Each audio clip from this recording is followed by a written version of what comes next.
So here's the intro and how I made it.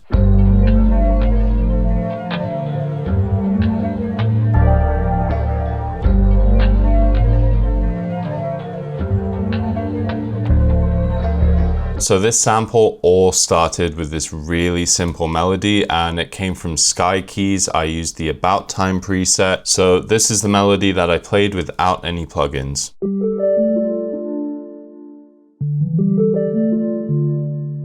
So really simple, and I knew I was going to throw effects on there to give it more of a dreamy ambient feeling. So I added reverb with a low mix, and I made sure that the halftime wasn't affecting the highs, so it just had that kind of shimmery high end. I added RC20, and I used one of my presets called Performance, and the link for this RC20 bank will be in the description. And this is what the settings look like if you want to copy them. And just a bit of multi-band compression, ducking some of the muddier frequencies. So it sounds like this now.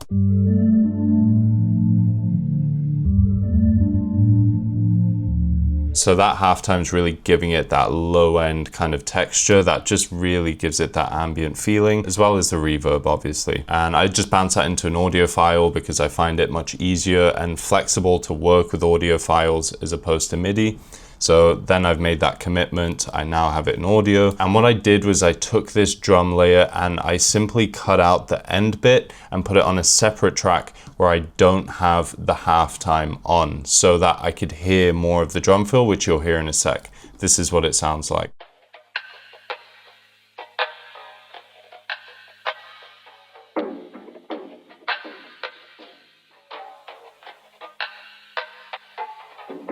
So you can hear the difference is some of that lower end is more emphasized in the drum fill, as well as having a higher delay. Other than that, I just pitched these up so that they suited the project tempo, and EQing out a lot of the lows, a lot of the highs. You can see in the first layer though, I've got that halftime with a pretty low mix, but it just gives it a bit more of that low end texture again and that halftime feeling.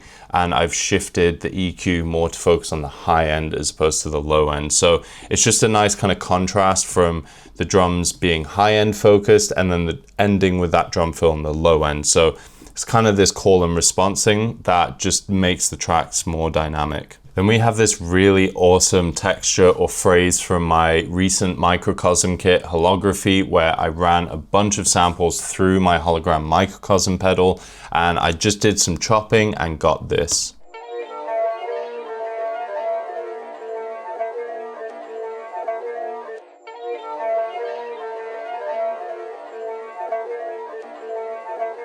I think just that little kind of like jitter, that like rhythmic thing that happens at the beginning really gives it a cool bounce, and it's really subtle, but it's powerful, honestly. So in context with the pad, so it's like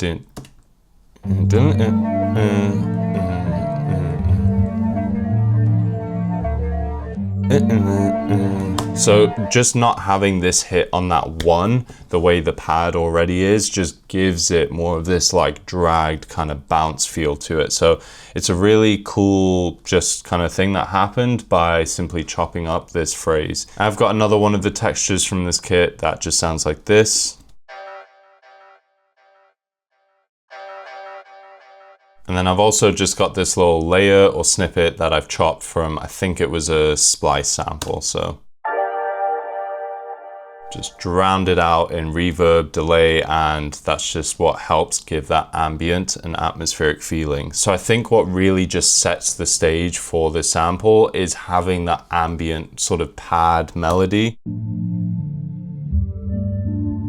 And then just layering in those soft, drowned out, you know, reverb, delay textures around it, as well as the drum elements, the percussion, just kind of giving it that drive. I feel like when you have those elements, you're gonna make a pretty cool ambient sample. So the last layer of the intro is the bass, and it's actually really subtle because the way I pitched this down almost made it not even that audible, but I felt like it just added some of this kind of like sub frequency. Now, if you're not wearing headphones or have good speakers, you might not even hear this, but this is what it sounds like.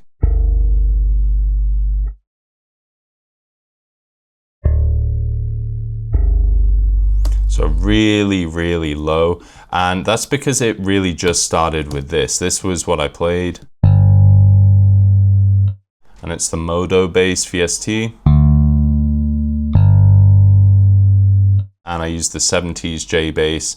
So I bounced that out, but I just found that when I left it at that octave,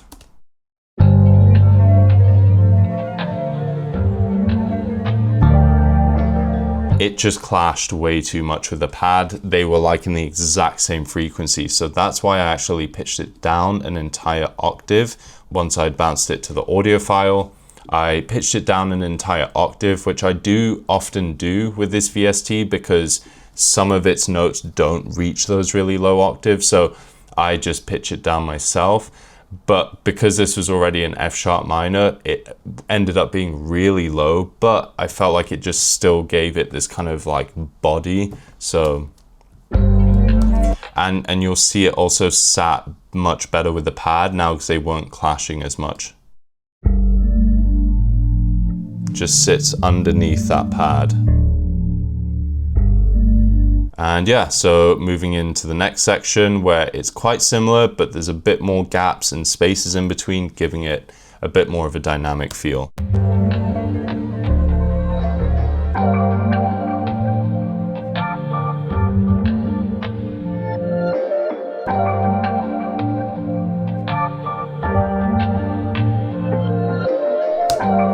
So you can hear it's a lot more dynamic and there's more call and response happening in this section. So what I did was I took this layer and I simply added some effects to it and I got these sounds. And these are almost exactly the same textures, but you can see the waveforms are slightly different. What I also did was just took down the volume of the second one, so it sounds like this. Now, if I was to keep the same volume levels, you'll see it just doesn't have that same kind of like character to it. It's very like, it just feels a bit more robotic, whereas just utilizing dynamics and just making it lower. You know, it's the way you would imagine hearing something echoed in the distance, right? It gets quieter and quieter. So it kind of helps shape the dynamics of this sample. So having that low call and response, and then this last bit is actually from the same phrase, but all I've done is reversed it and I've added some slightly different processing. One of the things I've really liked using recently is this P821 MDN tape, and it's just got a bunch of cool tape textures, giving it that vintage feeling. I've EQ'd out up to 500 Hertz on the lows here, and yeah, again, just lots of delay, cutting out a lot of the lows with EQ. So overall, these textures work with each other like this.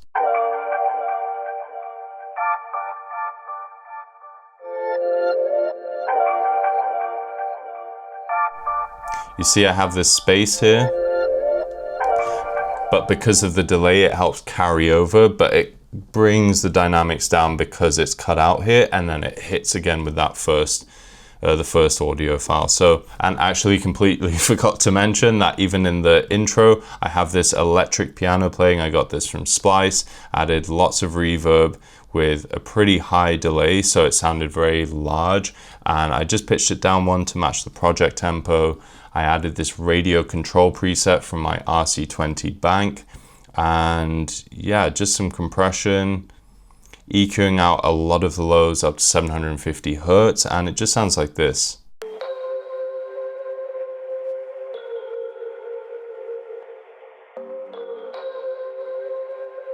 So I chopped that and it just really suited the pad, so this is the same as the intro.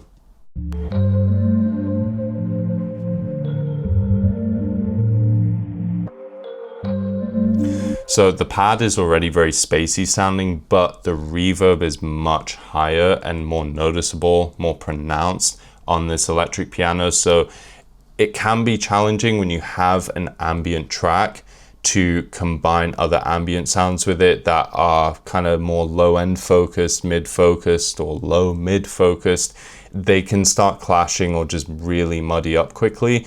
But that's where what you can do, aside from having something in the high end and the low end, or the high mids and the low mids, what you can do is just use space. So rather than having two sounds that sound like they're close to you, you have one that sounds bigger or further away, and that creates this dynamic, this kind of like depth perception when it comes to sound. So you don't only need to keep sounds separated through frequency, but also through the stereo field, through width, through space. And the same phrase, just hitting that kind of accent at the start of each bar. So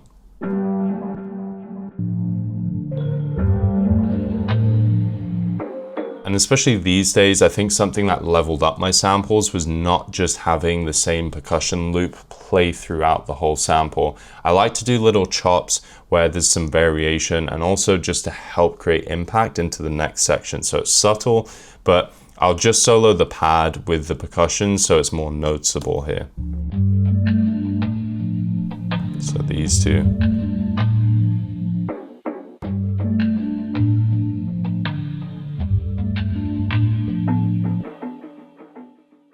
So you see, just cutting out that pad at those end bits just helps shift the focus to the percussion, and then just changing the rhythms, the fills, just keeps things more interesting, more dynamic again. So moving into the next section, this is where I have this counter melody, or maybe even the main melody, really come in. And I think this is where throwing drums onto this is just going to elevate this sample. So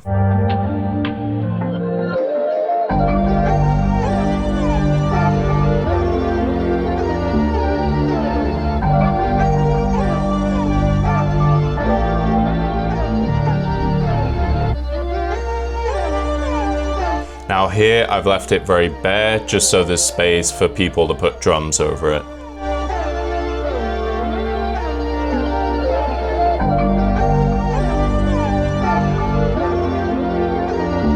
Oh man, I think that synth bass and the lead just complement each other so nicely.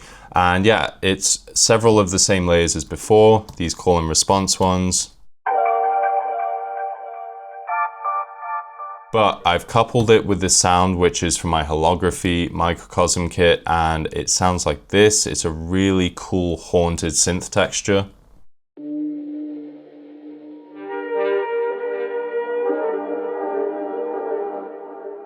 And I've just got halftime and lots of delay on this one, and then coupled with this synth bass, which I got from Analog Lab. It's from Kavi's Mini Stash Volume 1 kit, and it's called the Moog Hell, and it just sounds like this.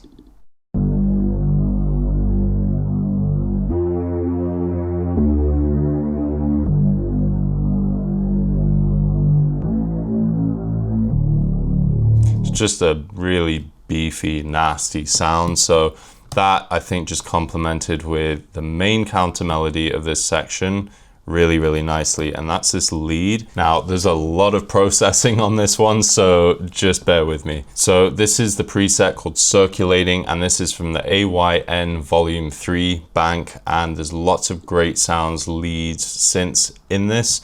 And this was the melody that I played. So without any processing.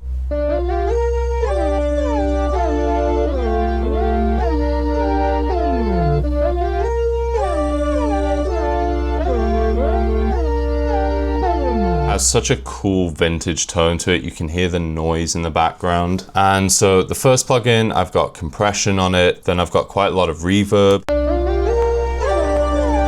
So that really helps space it out. I've got this magic switch, which kind of gives it this like chorusy kind of feel to it. I've got delay as well. This is just the stock Logic delay. I've got RC20, just I think this is like the default preset on here, Vinyl 1, giving it more of that vintagey feeling, cutting out a little bit of the lows and highs as well.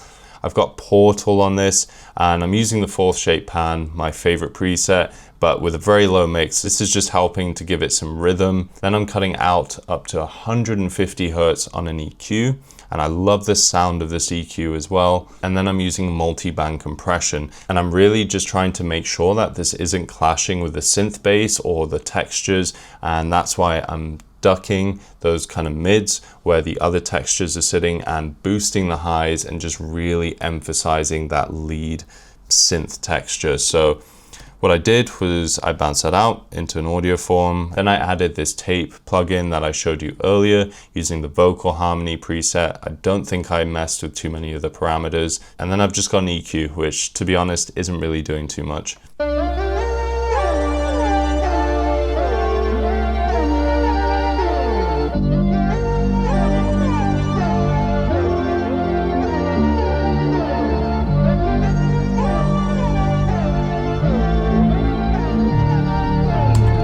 They just complement each other so nicely.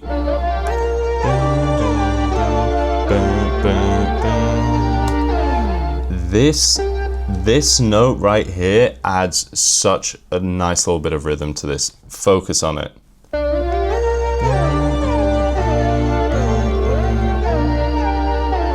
So don't forget to add rhythm to your melodies. You don't need to just rely on percussion and drum sounds for rhythm. And then really this just transitions into the outro, which is very similar to the intro, but it just removes some of the other elements and creates room to breathe and just space for another producer to really work with the sample. So I always try to emphasize the importance of having sections of your sample which are more chilled and spacious, and then ones that are more impactful, epic, maybe taking up more of the frequency range, and then just having another section where it's perhaps a bridge or an outro where it's just more laid back. There's room for drums to shine, for a vocal to shine, whatever it may be. Have variation in your samples. So leading into the outro, it sounds like this.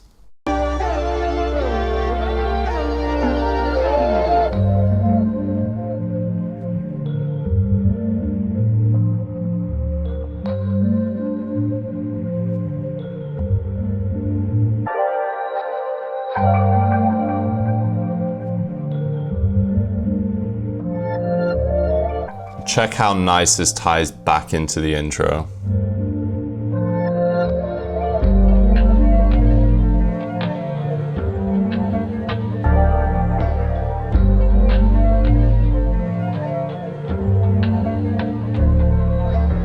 And just taking 10 seconds to say that if you want to work with me one-on-one and improve your music production, whether it be sample making, beats, how to work more efficiently and network as a producer, creating content, we can talk about video editing, how to style and create your brand. You'll be able to text message me, send me your samples, your beats for feedback.